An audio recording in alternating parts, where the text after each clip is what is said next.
I'm happy to speak to you. Dr. Athanakar has asked me to discuss diabetic retinopathy, specifically proliferative diabetic retinopathy. I am a retinal specialist. My name is Kenneth Wald, and I practice in New York City. I'm affiliated with Manhattan Eye, Ear, and Throat Hospital and NYU Medical Center.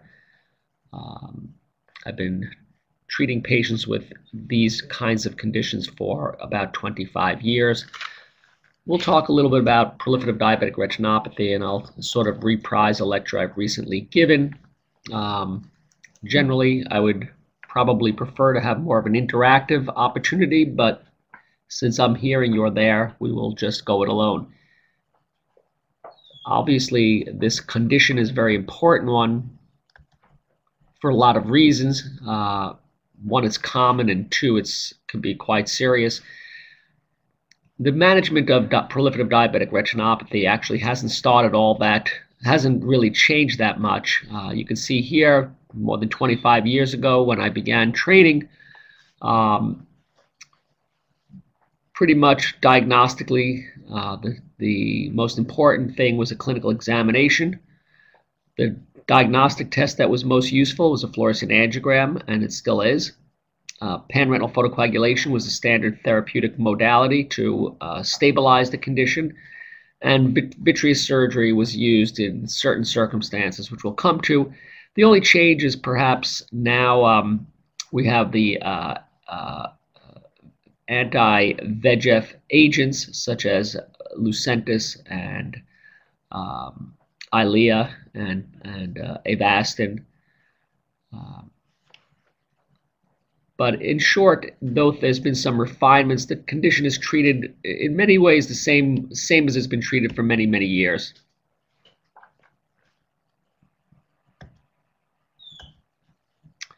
Now, what makes it an important disease, first of all, is it's very common. Most of you already realize that diabetes is a very common disorder in our country, and it seems to be becoming more so. There's a problem with our diet and obesity, which are linked to type 2 diabetes. And as you can see, there's already over 25 million diabetics, which is getting close to 10% of the population, and quite a bit more. 80 million are pre-diabetic, and almost 2 million new cases per year. And all of you also know that the population is aging, and you can see in the older population over 60, the disease is even more prevalent. This is a very important slide, and it can help you kind of prognosticate patients. This comes from the Wisconsin Epidemiologic study. You can see there's been 22 parts already. This is a very important ophthalmologic study, and it's been going on for many years. Back in 2008, they looked at the 25-year condition of diabetics, type 1 diabetics, which their onset can be dated very specifically. As you know, type 1 diabetes usually presents with a sudden illness, ketoacidosis, and therefore a precise dating can be made. And you can see the incidence after 25 years of having type 1 diabetes. Almost everyone is going to have some. And proliferative diabetic retinopathy, surprisingly, is at 43%. So close to half the patients with proliferative diabetic retinopathy, half the patients who have diabetes 25 years later will begin to develop proliferative disorders. If the patients present to you with proliferative diabetic retinopathy, there's a very high rate of mortality by 25 years, which is no great surprise considering all the other metabolic problems that come with it. And you can see the prevalence is really, as you can see in this arrow I drew in, the prevalence goes up with the years quite sharply. Sort of tails off around 30 years, probably because of the mortality rate. And as you can see again, these two lines show that you don't really start to see much diabetes, much proliferative retinopathy until about 10 years. And by 25 years, we're dealing with the incident rate that we show to the left. About 2% per year. Type 2 diabetes is not too dissimilar. There's also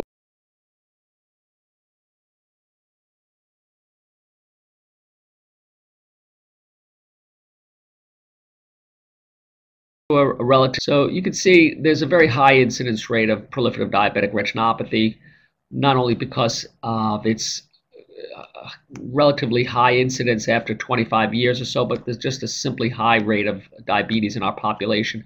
All of you who are going to practice ophthalmology are going to see quite a bit of diabetic patients and quite a bit of proliferative retinopathy. What we do know as well, which is very important, is that good control can certainly diminish the incidence of proliferative diabetic retinopathy. And that's why, as an ophthalmologist, we have an opportunity to really counsel the patients and do some good. The Diabetic Complication and Control Trial and its extension trial, which carried out the study 10 more years, looked at really good control and average control, which was considered a hemoglobin A1C of 9. In my practice in New York City, I see a lot of patients who have even worse control than this. In type 1 diabetics have a hard time doing much better than this, as do type 2s in many cases.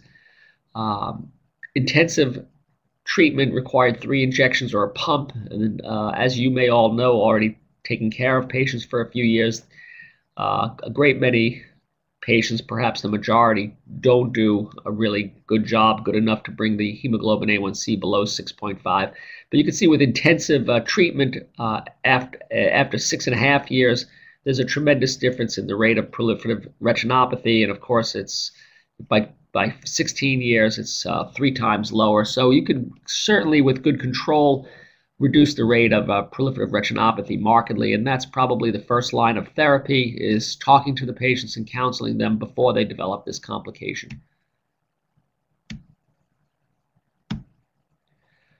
Now, the pathophysiology is pretty simple. Most people don't even talk about this anymore because it's so apparent. We all know that there's, because of the glycemic state, there's capillary non-perfusion. And this is something you can read about, the histologic changes that occur in the blood vessel wall. But ultimately, the non-perfusion causes the cells to elaborate growth factors, and there's angiogenic growth. And here's a slide where you can well see the typical appearance of the ischemic periphery. The non-perfused areas seem darker than the more perfused areas. And generally, you start growing these proliferative elements at the margin. And this is a fairly typical appearance. You can see at this above area of proliferation, a very clear capillary network that underlies this, and the kind of very intense leakage pattern, which makes fluorescein angiography so valuable in detecting early proliferation. And there's a close-up of the proliferative activity. Now, what is a little less appreciated even by ophthalmologists is that step 1 is the growth of these neovascular tissues, but step 2 is are changes that occur in the vitreous. The networks grow on the posterior surface of the vitreous. Eventually, those tissues become fibrotic and less vascular, more fibrotic, and more able to exert traction, as you see here, where some neovascular tissue, some fresh hemorrhage in the subhyaloid space, and ultimately leading to a fibrotic growth. Here's another example of that, where you have a neovascularization of the disc. Later on, you have this very white fibrotic membrane overlying the disc, and you can see the changes in the vascular tree, where it became quite non-perfused. So that's a very important change, is the initial neovascular growth and the later fibrosis and contraction of that tissue. Here's another example of a case. You can see first off that there's a subtle neovascularization of the disc. This is a type of neovascularization that one has to look for at the slit lab by examining the nerve, and then it would become apparent. You can see that there is a white threadbare arterioles, classic sign of ischemia. And of course, by fluorescein, you can see the severe non-perfusion, neovascularization of the disc and elsewhere.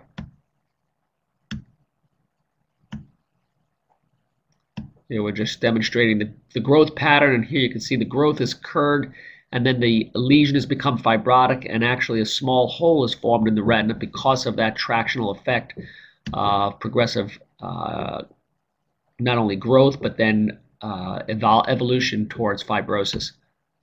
And here's a postoperative appearance where that tissue has been trimmed away. You can still see how white the overall blood vessels are, how ischemic this young diabetic is. Importantly, the pathophysiology includes changes in the vitreous humor. The vitreous initially is attached in proliferative cases. The neovascular tissue grows on its back surface. Ultimately, though, because of exudation into the vitreous cavity from the neovascular tissue, the vitreous separates except at the neovascular tissue. It then undergoes conformational changes and becomes more of more taut. The hyaloid interfaces become taut and are able to create these tractional effects, as you see here, this cone type of shape in the vitreous. That's an extremely important part of proliferative retinopathy, because those changes in the vitreous are necessary to create tractional detachments, and in many cases to create the traction that will induce bleeding. And this is a slide I created when I first went into practice, and it shows the type of changes you see where you can have a cone of vitreous causing traction on the optic nerve head, a single point causing tractional detachment in the macula, or a very typical type of tabletop tractional configuration. And we'll get into that more in a bit. So in evaluating diabetic patients, you really have to be very not only thoughtful, but you have to be precise in examining these patients in the sense that first you have to say, you have to say to yourself, I'm going to check the iris for neovascular tissue. Then you have to do an overall global perspective on ischemia, and we'll talk about how that should be done and what you should look for, because that'll give you a sense of which patient should have further examination or further consultation or testing. I would recommend that you look very closely at the slit lamp with a 90 diopter or 78 diopter lens, scanning around, looking for proliferations, and also checking directly on the optic nerve to look for subtle disc neovascularization. And depending on those findings, further testing would be determined. Here's a gonioscopy of an angle neovascularization. Here's some of the subtle features you might see. It's just a few almost dot-like red spots, which are a very early presentation of proliferation or neovascularization at the iris or anterior segment. Here's a very obvious example of neovascularization of the disc. Everyone should be able to pick that up very easily, but sometimes it presents like this, where it's quite subtle. So unless you're really looking for it, unless you ask yourself, is there disc neovascularization? You can miss this. Is there iris neovascularization? You can miss this. The ones that look like this and the ones that look like this are a little bit too late. So careful examination would be indicated. Now, when you're examining these diabetic patients, the useful rule of thumb and the traditional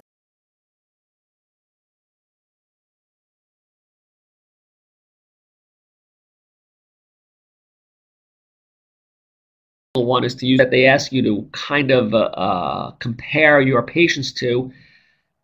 It's sort of useful, but I generally look at it as a 4-2-1 rule. Is 4 meaning 4 quadrants of dot and blot hemorrhages, and you just sort of get a feel for if it looks like more than a little bit. You see some deep blot hemorrhages, which are always a sign of ischemia, as are microaneurysms. So 4 quadrants of dot and blot hemorrhages, which is the dots are often microaneurysms, the blots are these dark hemorrhages, which are intraretinal hemorrhages. Venous beating, which is a change in the blood vessel calibers of the veins. That's a very strong sign of ischemia. And also IRMA, which is hard to detect and a little less useful. This is an example of an IRMA right here, right from their study.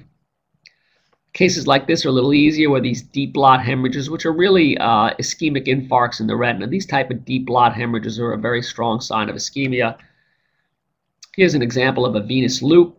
That's an interesting, you can imagine a very interesting occurrence, and I suspect it's related to capillary endothelial cell proliferations causing the blood vessel to loop in this manner, and the proliferation, of course, being VEGF inspired. Here's a case where you see the venous beating. Again, the blood vessels, as they travel through ischemic zones, sometimes will spasm and have this sausage-like appearance. Here would be a good example of IRMA. What happens in IRMA is the capillary perfusion is diminished in a zone and the residual capillaries become dilated. It's different than neovascularization in that fluorescein angiogram will not show leakage. These are not neovessels. These are just dilated residual capillaries in areas that are ischemic. So 4 quadrants of dot and blot hemorrhages, 2 quadrants of venous caliber changes, or a quadrant of IRMA. Any of those things should inspire one to either refer the patient to the retinal doctors or perform a fluorescein angiography, or at least to watch the patient very closely. Fluorescein is a very useful test. It may be the most useful use of fluorescein angiography, as some of the features of this disease are not well appreciated clinically. You get a sense of it by the examination, as I just mentioned, but sometimes the fluorescein will really show you just how ischemic they are, how poor the perfusion is, and frankly, you can see very well the caliber changes here. These areas that look darker than the adjacent areas, they look darker because the capillary network provides that kind of grayish white or ground glass appearance, and the areas that are non-perfused appear darker and featureless. You see here, if you look here, you can see a case where you might suspect ischemia. You can see the patient's had perhaps a little laser somewhere. This is some dot and deep blot hemorrhages, but it's almost inconspicuous that there's neovascularization at the nerve and elsewhere, and it's not subtle. There's a lot there, and you can see on the fluorescein how nicely it shows up as a bright area. Here you can see how well you can see the non-perfused areas, and the lack of capillary perfusion is well seen. Here's another example. Substantial non-perfusion. You can see how non-perfused the macular is, but yet in this example where you have a lot of cotton wool patch, you have cotton wool patches and even a whitish area here, there's no proliferation. And if you've noticed, when we mentioned the 4-2-1 rule, we didn't mention cotton wool patches. They're not felt to be a very strong prognosticator for proliferative disease, though they're clearly ischemia. Perhaps because of their longevity. Once they form, they can stay around a while. But here's a case where you see a lot of cotton wool patches, but yet this is not that ischemic a retina overall, and there is no proliferation. It's another example of a case where, what I was saying before, sometimes you have to really have a high margin, a high level of suspicion for proliferation. You have to look very carefully, because a case like this that you're looking at, this would be something like what you would see with a 20 diopter lens. It really doesn't look that bad. There's not a lot of dot and blot hemorrhages, and sometimes there is not.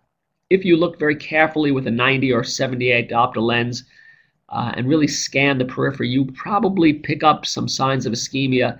But here, the fluorescein will show you a lot more ischemia than is appreciated clinically, and these areas of neovascularization elsewhere. Obviously a very important finding, and one that could easily be missed, and therefore, again, high index of suspicion for ischemia and proliferation, and a relatively low index for performing fluorescein angiography, which is so useful in detecting some of these spots of neo. Sometimes you'll see these on the fluorescein, and it's hard to find them in the eye. But here's very clearly, you can see the neovascular growth. You can sort of see the darkness out here, which indicates capillary non-perfusion. And there it is clinically. Again, you can see just how subtle this would be to detect in a clinical sense. Sometimes you'll see patients like the one I just showed you that don't have those dot and blot hemorrhages, and some people used to refer to that as a kind of featureless retina, where you don't see that much features because a lot of the blood vessels are missing. Here's an example such as that, where you see the blood vessels are white. So the blood vessels themselves are what give the retina its features. Without the blood vessels, it's just kind of an orange glow. So here's an example of a case where you have a lot of white blood vessels, and of course the presence of subhyaloid hemorrhage is a strong tip-off for proliferative activity. And this is the fluorescein of that patient. You can see these large gaps of non-perfusion, a very important kind of fluorescein sign to note, and the bright hyperfluorescence at the nerve, which is indicative of proliferative activity or neovascularization of the disc.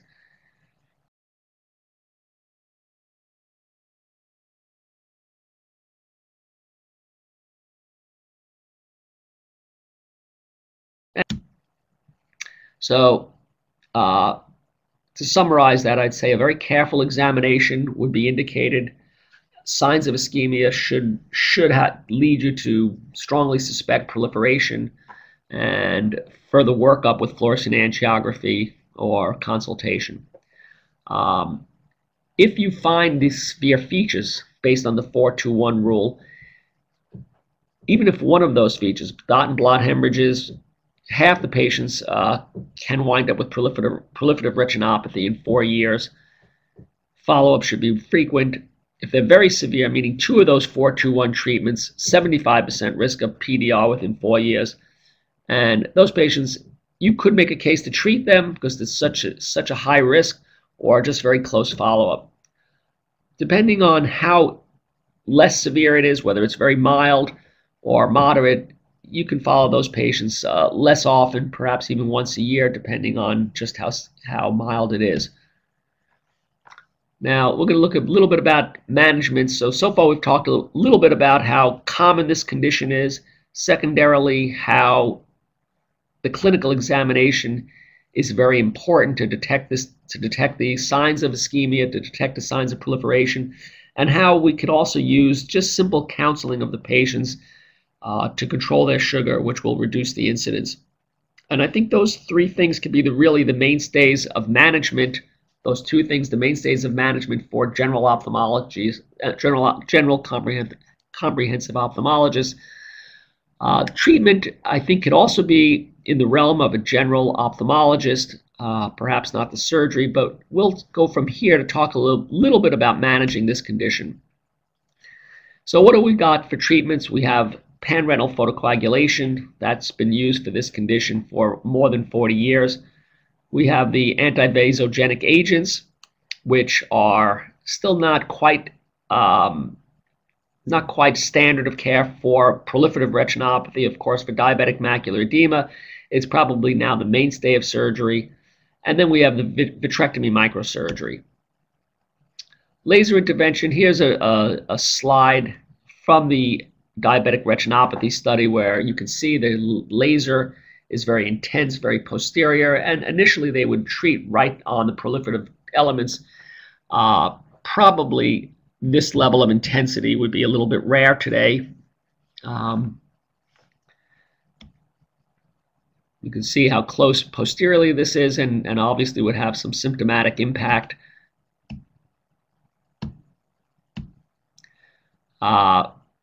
We'll get into more modern treatments in a minute, but we'll look a little bit about this very landmark study, which all of you should read about and study and know pretty well. But as a very general sense, I've always thought of any patient that has disc neovascularization as at somewhat high risk. Now, the reality is what's considered high risk is greater than half the disc or greater than half the disc with vitreous hemorrhage. But pretty much any disc neovascularization is considered high risk, which means that untreated, you'll have this rate of severe visual loss. Obviously, patients who have disc neo and vitreous hemorrhage have a 30% chance of severe visual loss, which in this study is 2,800 vision, 2 visits in a row.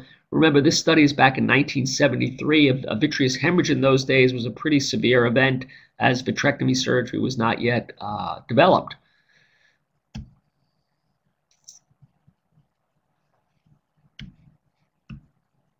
Again, here's I actually have to go back and just mention this is not disc neovascularization. This is neovascularization elsewhere and disc area. So only with neovascularization elsewhere, it's not considered high risk. You can look at these numbers.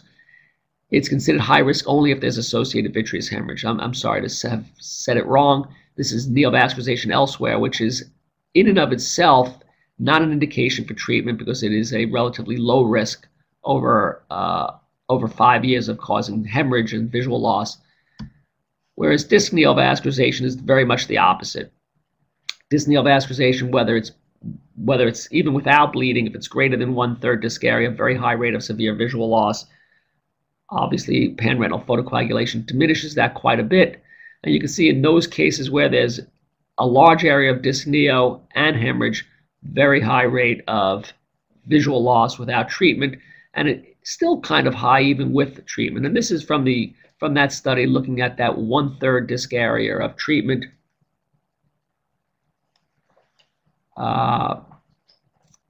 Again, the numbers are probably not going to come up in the boards, and they're probably somewhat, as a general sense, notable to realize that disc neovascularization has very high rate of visual loss, and PRP lowers that very substantially, though not to zero. And again, the neovascularization elsewhere, which most people do perform PRP when they find it, small areas, generally not that high a risk. When there's associated hemorrhaging, high risk. So those are what they consider the high risk features: disc neovascularization or neovascularization elsewhere with hemorrhage. Now the results are shown well here in a graphical way. Those days there were two types of lasers. There was the argon blue-green, and there was the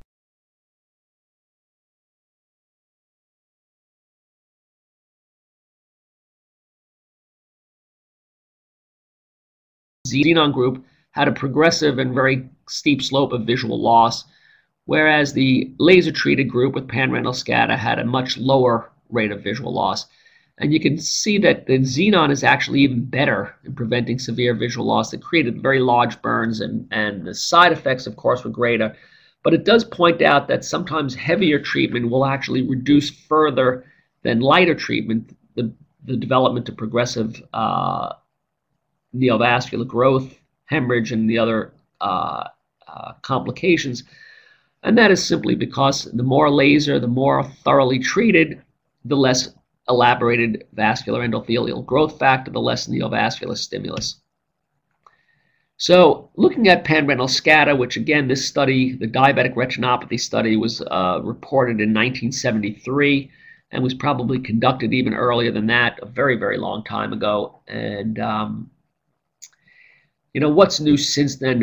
Has anything changed? We're obviously still doing this treatment, and that itself is interesting, in that here we have a medical treatment that has lasted more than 40 years with little change.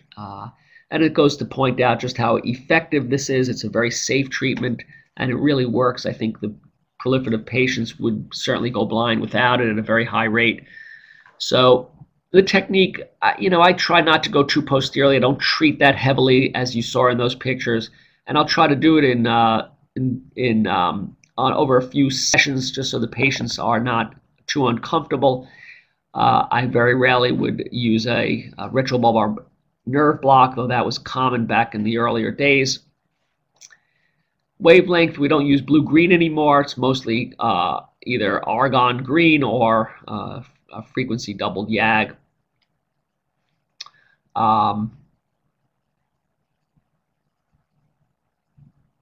And basically, you can make a case in some cases for severe non-proliferative retinopathy or early proliferative retinopathy, though it's not been fully established, but you use your judgment on that. The only high-risk features are considered disc neovascularization and neovascularization elsewhere with hemorrhage. So, more modern technique, this is a laser that I had performed. You can see I stayed well outside the arcade and not too close temporally, and the spots are scattered around a lot less intensely. Patients can tolerate this better, and I think it's a little bit better as far as producing side effects. Here's a comparison between a more modern technique and the treatment from the diabetic retinopathy study. And frankly, this is also from the diabetic retinopathy study, very, very posterior treatment. And of course, the side effects are going to be night vision problems and visual field abnormalities. The other thing I would say about that is every patient is different. You have some young, very ischemic, very severe diabetics, and they should be treated intensely, whereas patients with much less severe disease, older diabetics, you know, could have a little less treatment. This can be titrated to some degree. So the side effects, of course, you know, if you're going to damage the peripheral photoreceptors to that degree that you've seen in those studies, you see it in some of those patients that were treated in the past, they're going to have night vision and peripheral vision abnormalities. Frankly, I very, very rarely see patients complain of either one of those things unless they're asked. almost never night vision and very rarely peripheral vision. Actually, very rarely peripheral vision and very rarely night vision abnormalities. I don't really see people initiating macular edema because of PRP, though that was a concern in the past. What is rare is sometimes because you are causing a diminishment in vascular endothelial growth factors, sometimes the neovascular tissue will regress quickly, leading to tractional detachments or hemorrhage. It's not infrequent that you'll treat a patient with PRP and they'll continue to bleed or bleed more. It's good practice to try to warn patients who need this treatment that they may actually get worse despite the treatment, even though ultimately without the treatment they would be much worse. So the treatment has been shown without a doubt to be very important, very protective, but it doesn't mean it's 100% effective, and that the studies have borne that out. So it's very important to counsel these patients beforehand on the likely outcomes. Now we have this new technique, this new ability to treat these patients, which is with the anti-VEGF agents, all of which work pretty much the same. Now, Lucentis and Eylea are very expensive, and since the drug has not really been approved for the purpose of proliferative retinopathy, it's sometimes easier to treat them with Avastin. Again, it's not FDA approved. There are lots of studies, but no real controlled trial looking at these agents. We know that it works very well for macular edema from either diabetes or other vascular occlusive disorders. We know it's a standard of care for macular degeneration. Exactly where it's going to fit into the management of proliferative retinopathy is uncertain, but certainly you can see here's a patient I treated with extensive neovascularization. It's very bright on the fluorescein. One shot of Avastin, and a couple of weeks later, I repeated the fluorescein, and you can see the neovascular tissue no longer leaks. It rapidly involutes, and it could, of course, revitalize afterwards. This patient was treated because there was macular edema as well. But the neovascular tissue is very sensitive to VEGF, and it's very sensitive to its withdrawal. Here's that same case of severe iris neovascularization. A few days after Avastin, you can see the dramatic regression or resolution of the neovascular tissue with a single dose of Avastin. And later, I've seen this very same patient have an appearance much like the first picture as the VEGF starts to become elaborated again. So you can see that the use of that vascular endothelial growth factor, spelled wrong there, is very highly dosed in patients with proliferative retinopathy. The use of triamcinolone reduces it, and you can see with a shot of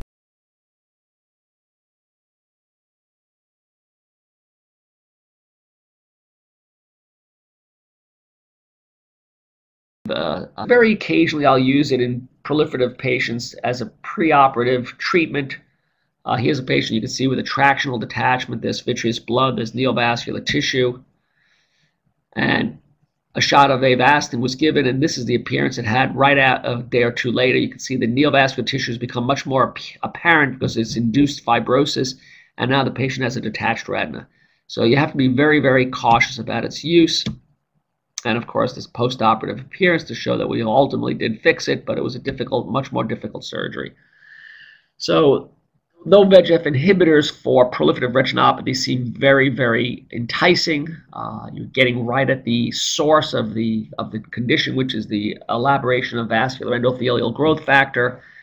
There are some concerns, and those are the rapid withdrawal of VEGF can lead to tractional or even regmatogenous detachments. There's some concern that you could be inducing more non-perfusion, since VEGF is a capillary or endothelial survival factor. And ultimately, these patients are very ill, and they have multiple systemic problems, and all of these drugs do get into the systemic circulation to some degree, and there may be some systemic concerns, though I have to say that I don't see a lot, and it hasn't really been established, but it has not, again, been looked at very closely in this population with proliferative diabetic retinopathy.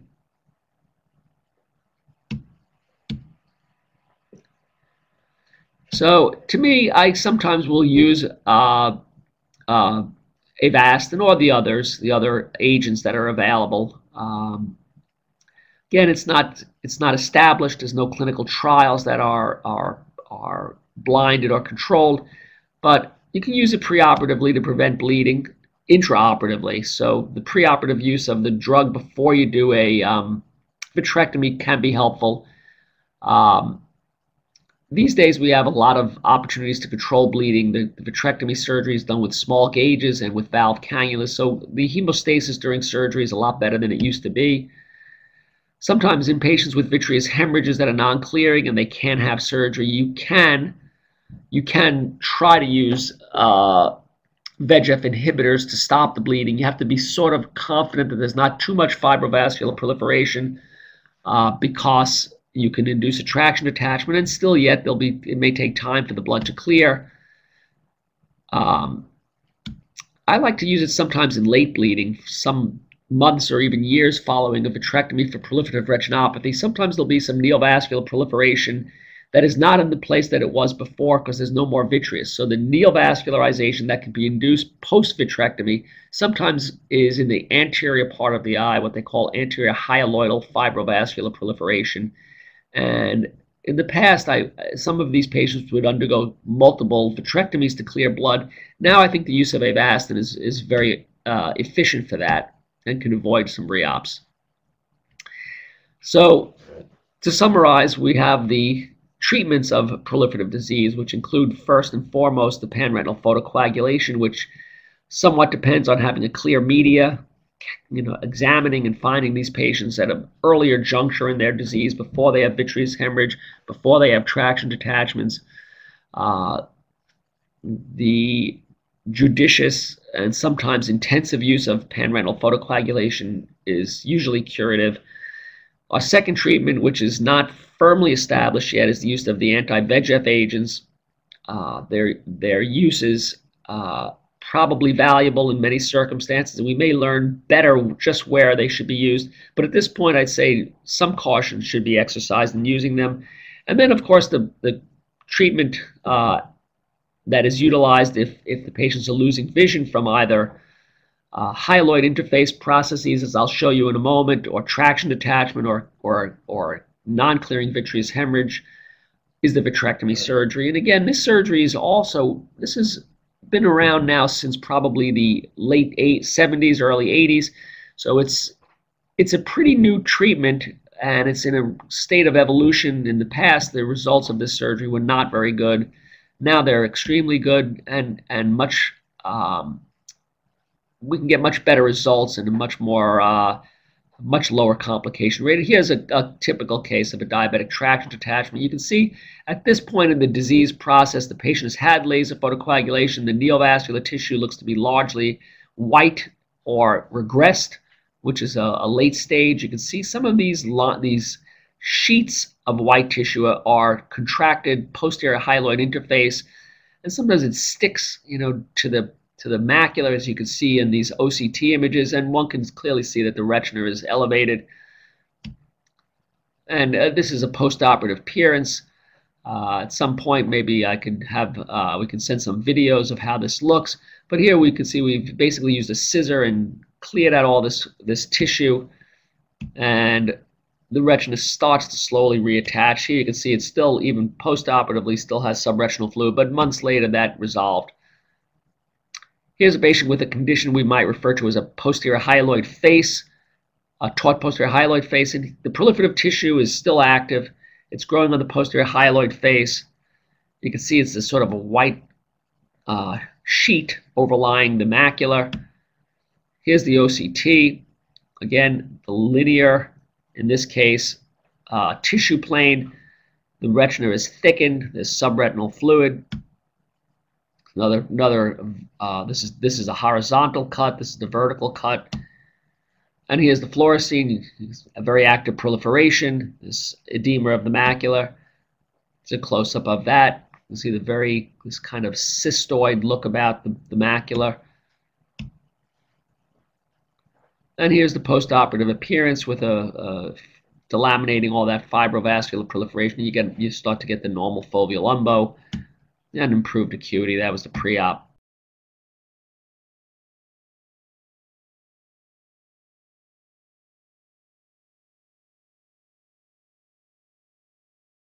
cataract surgery in terms of determining that.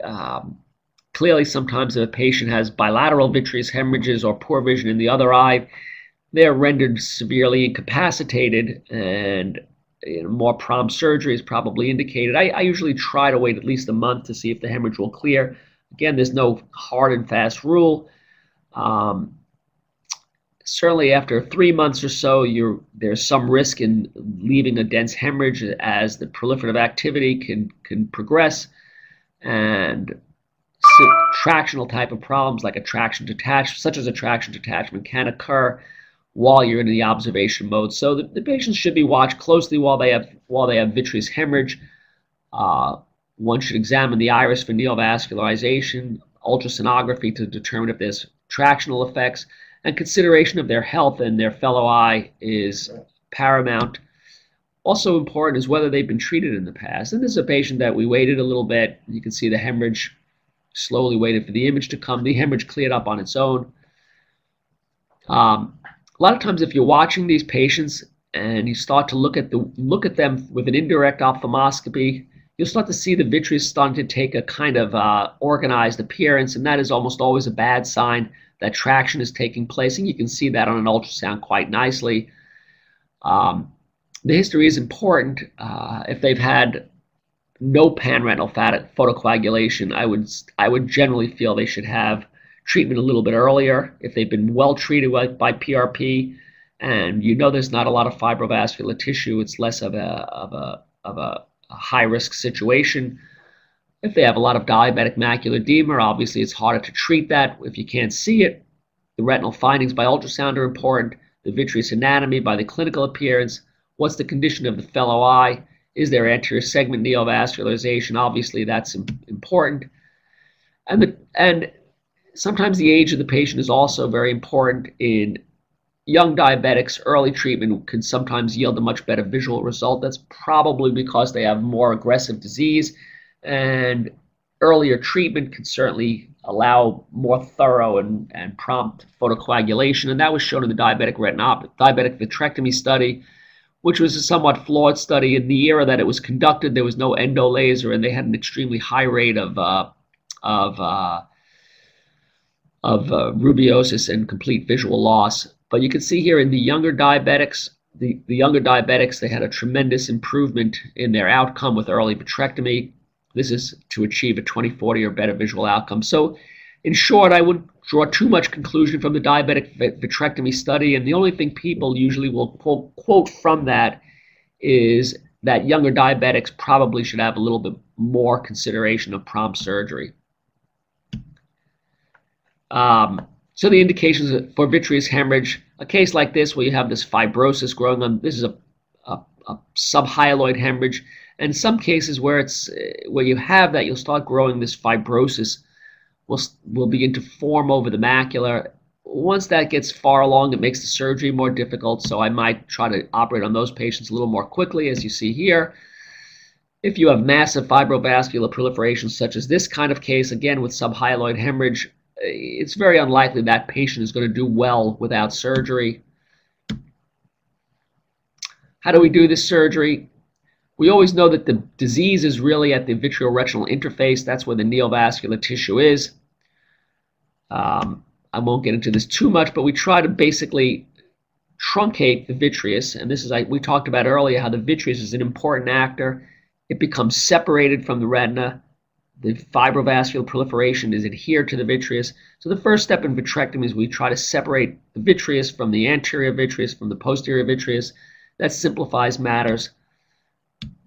Then we sort of cut across any elevated areas, leaving these little islands, and then using a scissor we can delaminate the residual tissue. And of course we try to apply laser PRP at the end of that. A lot of times we'll look at these cases, we'll see vast sheets of fibrous proliferation are really held to the retina by a single point where the condition originated from. Unlike cases of epiretinal membrane from other causes, these membranes can't be fully peeled. They have to be cut. If you try to pull one of these attachments, which retinal surgeons call pegs or tacks, you'll tear the retina. So you can see something like this neovascular tissue could have a single point of attachment. Here's an example of a case with fairly widespread proliferation. And I did a vitrectomy and just left these little islands. The whole thing could be peeled off except these little islands are residual, and that points a lot towards the kind of pathophysiology involved here. Again, large, almost the whole posterior pole covered by fibrosis, which you can see on the OCT. And ultimately, you can dissect this into just a few little islands and remove all that tissue, just leaving these little islands. They can be removed by a scissor, but sometimes you can just leave it as is. So the surgical keys, you try if possible. Sometimes the hemorrhage will prevent that. Full PRP, because that sort of stabilizes the condition and makes surgery a little more safe. Preoperatively, sometimes doctors, I do less often, but it's an area of some controversy. Preoperative anti-VEGF treatment, again, it involutes the tissue. That can certainly help you with intraoperative bleeding. But if you wait too long, you can get a tractional detachment because of the profound regression of the tissue. I always try to get a medical clearance intact before I would ever do this, because I don't want the cases to be delayed. One has to always be conscious of the crystalline lens.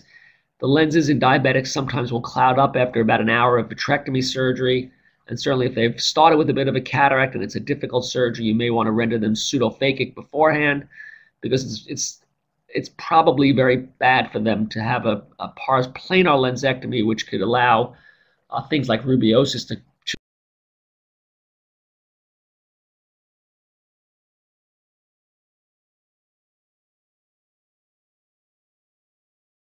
of diabetic macular edema.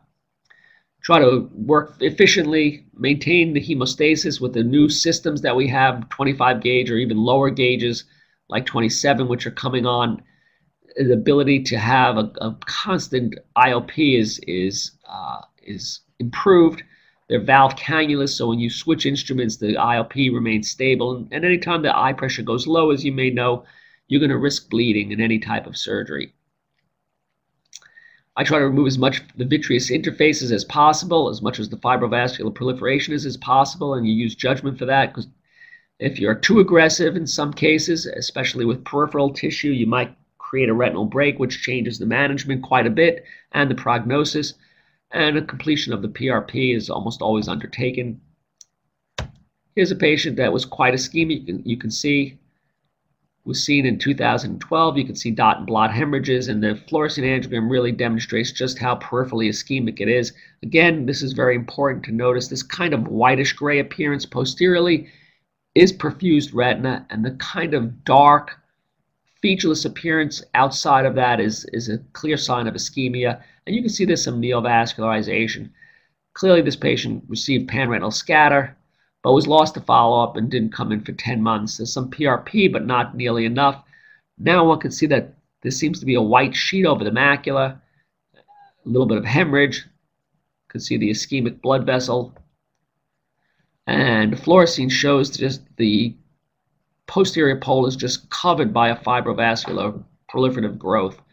It's interesting to see that this, you can't fully even appreciate just how vascular it is, because there is a fibrotic matrix with it. You see just how vascular that membrane is. And of course, that's a patient who underwent a surgical approach, and here's the postoperative appearance. Again, a scissor delamination with one little island of fibrosis residual. Large subhyaloid hemorrhage, and here's a postoperative result of that. What are the complications of it? Many cases can have recurrent vitreous hemorrhage. A feared one would be a complete retinal detachment, neovascular glaucoma, and if these cases are not done well and there are retinal breaks that are not well treated, their retinas can detach. Once the retina detaches in some of these diabetics, the elaboration of vascular endothelial growth factor can be enormous. neovascular glaucoma and ultimatitis, and that was a very common outcome in the early days of vitrectomy surgery. Much better now. Here's a patient with a tractional detachment, combined tractional rhegmatogenous detachment. There's a little hole right here. You can see the retina is elevated. I did a vitrectomy.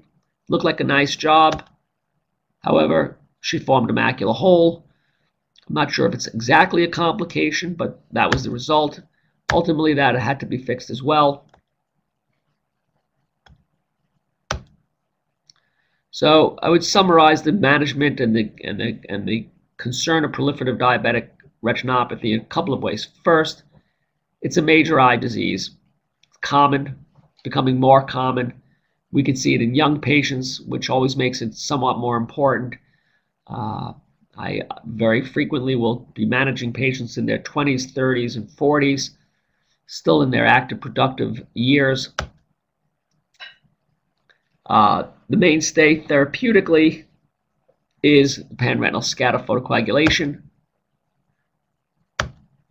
which is being, here are some of the things that were happening back in 1971. Richard Nixon was president. John Kerry was an anti-war protester. Disney World opened.